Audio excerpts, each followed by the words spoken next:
This episode of the Police One podcast is sponsored by Officer Store. Learn more about getting the gear you need at prices you can afford by visiting officerstore.com.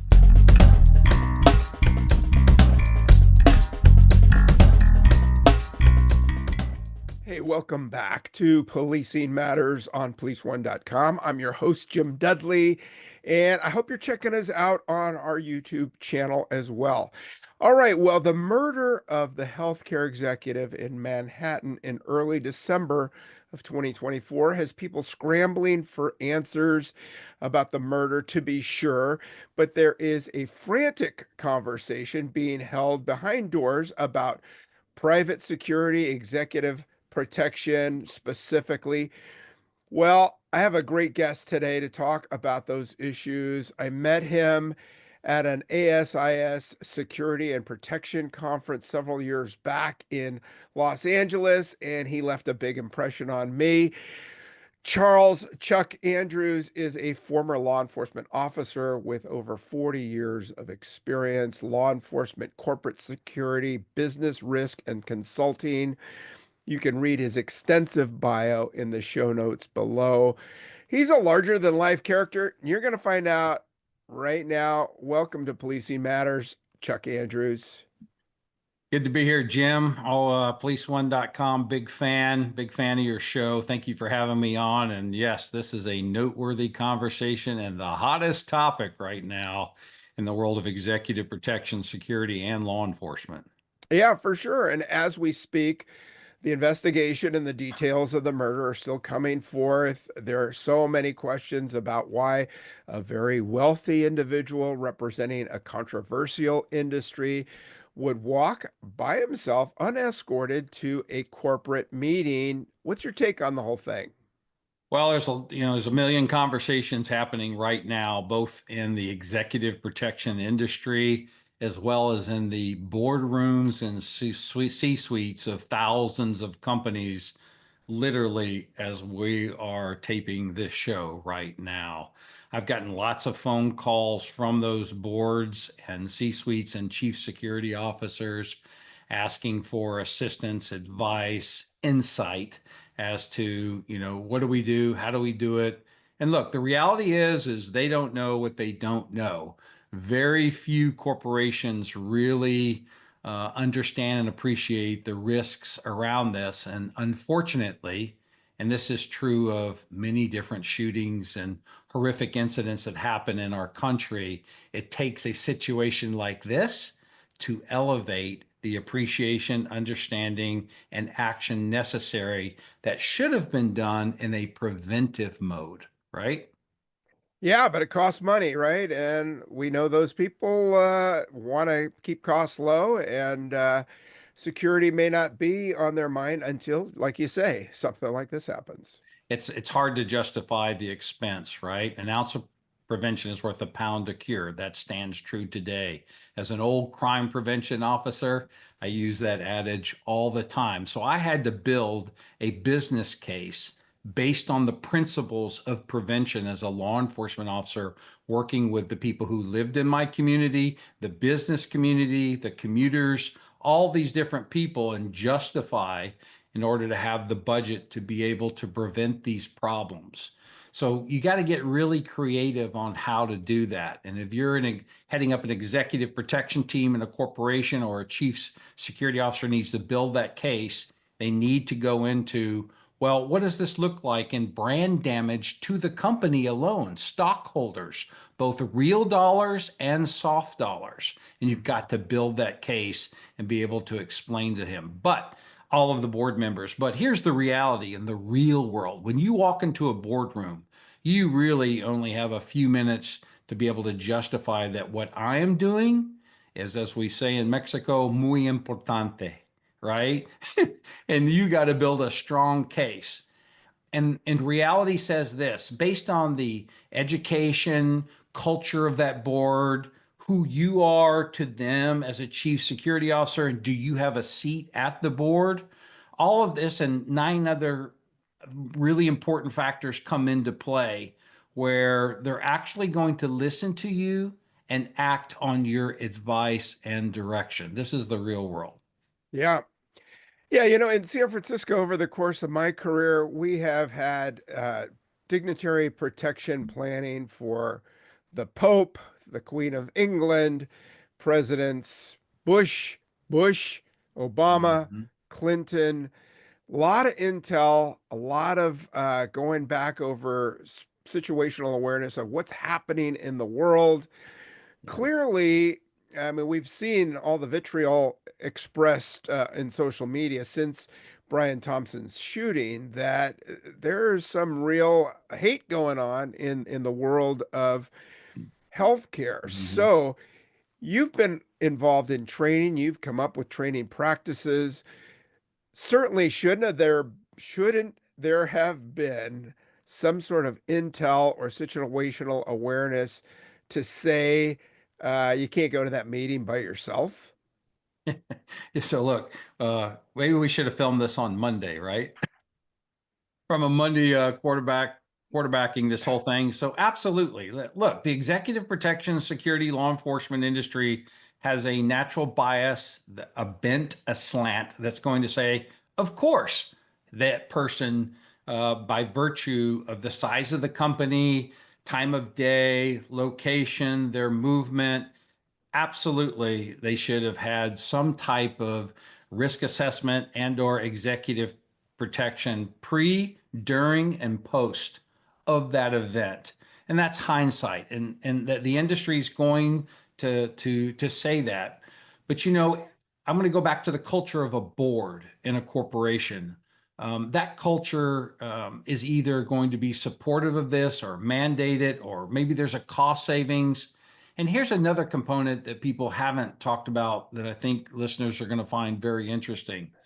The CEO themselves, their lifestyle, whether they want to be burdened or bothered by having someone telling them where to stand, where to go, when to go, how to go, they don't like that.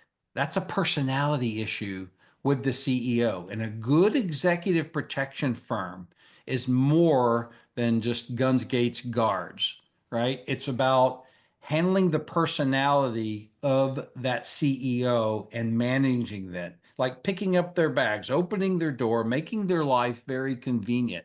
That's what makes for a really great executive protection firm. You got to have all that other stuff, right? And good training and guns and equipment and electronics and communications and protocol. But you also have to have the human piece of it as well to win over that CEO, so they will actually incorporate and utilize the EP detail. So in this scenario, we don't know what his personal preference was, but I suspect that in this case, this was probably a guy that probably didn't want this or didn't think it was really necessary. And look, that could be, optics, right? What does it look like? I mean, this is a huge healthcare organization. But if they had done a risk assessment on this, and it's all going to come out sooner or later, either on CSI or a movie or on 60 Minutes, right? Yeah, for sure. Well, I mean, you talked a little bit about that knee-jerk reaction. We have a moral panic when we see an incident and we want to react. And I hear what you say about Monday morning quarterback, but I mean, every time we're making a movement, we're at least being conscious aware of, some obvious threats or some overt threats. Right now, I understand through the news media that corporate security sector is off the charts, that all of a sudden you're very important. What are they discussing at these emergency meetings? So this is very typical. Every time we have a mass shooting, major security event, we get this knee-jerk reaction. The thing we need to, so I'm going to answer your question and talk about copycat. So copycat is real. So we're probably in that 5 to 15% range of a potential copycat based on all the dynamics of what is unfolding. So we have the kid's name, Luigi, right? So that plays into a character already pre-existing that's known all over the world. You have McDonald's, right? Everybody's playing into that. 3D printing of guns, very popular. All this. So all these memes, all this social media is just driving people. And now we find out that he did have some type of, quote unquote, legitimate health issue, a chronic back issue. How many Americans can relate to that, having a health issue? Some things that people aren't talking about is we're at the end of the year. You have a deductible to use. Everybody is rushing, can't get in. There's not enough doctors. Can't get this is going to be covered, this is not going to be covered, and get clarity. It's a difficult process. I mean, I just had back surgery and had titanium put in my back. Too many years of wearing a gun belt and getting into too many fights. And it was a hard, frustrating process. So people can relate to that. So their reaction that you're seeing, you have sympathizers, unfortunately, that, are so angry at the industry, and based on what unfolded, this is giving them, some of this energy, right, is very much focused in a negative way against the healthcare industry. So this copycat thing is still, we're in this heightened area, but this is America. This is typical reaction, knee-jerk reaction. I've gotten 20 phone calls in the last 72 hours since by corporations and chief security officers saying, Chuck, what do we do? How do we handle this? Chuck, can you fly in and talk to our board about this? And look, cool heads. So having experience level that I do and the insight that I do into the executive protective industry and crime in general and assassinations, so the totality of that, I will give my feedback. Look, in the next 6 to 9 months, things will be back to normal. But this is going to be an interesting conversation. Boards are going to have to take, just like when cyber became a big issue and cyber got put on the boards, the responsibility of the boards. I think we're going to kind of see that shift now, that they need to be taking care of their C-suite, and you're going to see programs. Everybody is inundated right now with requests and concerns. Yeah, so that was my next question. The Yeah. phones are ringing off the hook, and uh, people like you, security professionals, executive protection people, is there capacity to meet the demand? So you and I know, and policeone.com knows, and every cop in this country knows, and every city council, commissioner's court, and state officials, there's not enough even law enforcement to fill spots. We're what, 7, 8 years now into the fact that we can't even put law enforcement into full-time roles to be fully staffed. And then you have so this transitions to kind of the conversation off-duty work, right? You can't fill off-duty work. Departmental policies are saying, no, you got to work for the out on patrol, right? And secondarily, if there's an opening, you can go do that. There, but here's what's interesting. Taking law, just because you're in law enforcement, and I can say this because I still am in law enforcement, you can't just take, because someone is a quote unquote law enforcement official or cop or been through the police academy, that does not translate automatically to executive protection. This is a very unique industry. It is very niche.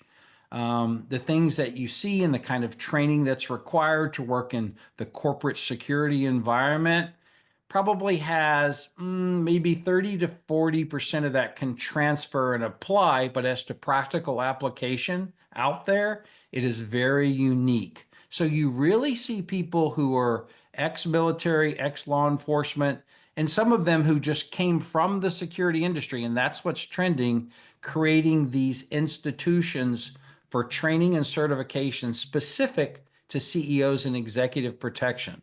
So if you're in law enforcement and this is something that you want to do, you need to seek out, organizations and people in that space to do this specific job. It is that unique, and there's a special niche, there are special skills, both emotionally and academically, and through the different proficiencies that you have to demonstrate, which would include picking up the bags of that CEO and putting them in the trunk of their car. This makes for a really interesting topic. Yeah, for sure. And I want to continue that line of questioning. This is not a proceeding, but I want to ask you some more about cops that are looking for a potential career in that high-end security, not standing in front of a business with a Right. blazer, but executive protection. corporate security. I want to get to that, but first I'd like to take a moment and thank our sponsor. Officer Store, equipping protectors with passion. That's how we operate, and it's how we live. We understand that having the right gear can mean the difference between life and death. Our goal is to get you the gear you need, when you need it, at prices you can afford. Visit us at officerstore.com. And we're back, and I am speaking with Chuck Andrews, larger than life corporate security, business risk, and consulting expert. Chuck, we talked a little bit about police officers who maybe have an eye on retirement, or maybe they're looking for off-duty work. And we just talked about, already cops are thin in most agencies, mandatory overtime. So the idea of them saying, oh, my spare time, I'm going to go work for corporate security. I think that's an unreal expectation for most patrol cops, even investigators. I talked about some of the gigs we had in San Francisco where we had numerous, heads of state and high visibility people coming, events where we planned out. We worked with the FBI and Secret Service, and a lot of intel, a lot of moving parts. Hmm. But now there's that expectation that a cop says, oh, I'm going to retire soon. I think I'm going to go be a director of corporate security somewhere. I have colleagues, great guys, great investigators. They've done that high-end executive protection, and they have gotten into those jobs. When I met you at ASIS, probably close to a decade ago, they were offering API or APP and CPP, the Associate in Personal Protection and Certified Personal Protection.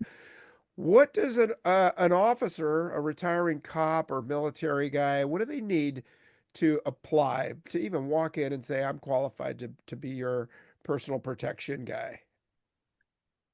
So, ASIS International is the world's first oldest and largest security organization, coming up on 70 years. I've been in that organization for about half that time, 35 years. And they offer those ongoing certifications, CPP, PSP. And the CPP is the gold standard, right? Certified Protection Professional. And so when I was in law enforcement, I got that certification as a cop, knowing that one day I would grow up and become a chief security officer. So it remains the gold standard. But I'm going to scope very specific into the executive protection piece.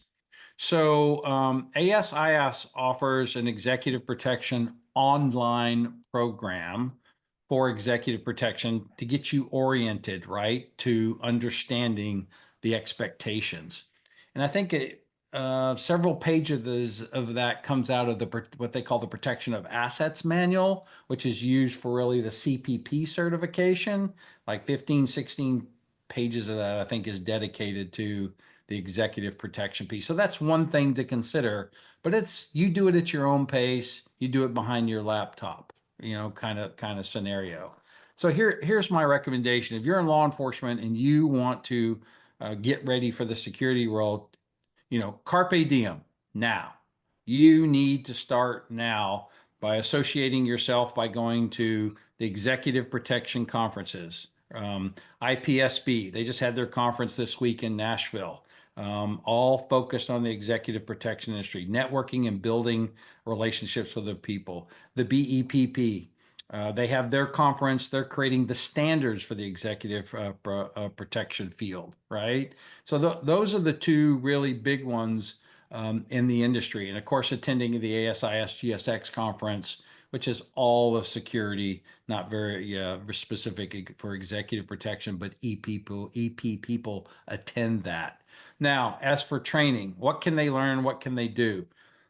So uniquely, I said earlier, the executive protection industry is really made up of these very niche subject matter experts in this field, and they have developed some great training. Companies like owned by Gerard Boniello in Boston, or Joe LaSorsa and Associates, Gavin DeBecker, Bob Oatman, Jerry Haying with EPI. These are all different groups that you would want to reach out to. And they have very specific training, 7-day, 9-day, 14-day driving, where you actually are demonstrating the proficiency in learning this type of training that you need to have the certificate to go out and do the job. Now, uniquely, if you're law enforcement and you can go get that kind of training from these great groups of people who really know the industry and have been doing this for a long time and have already in their clientele list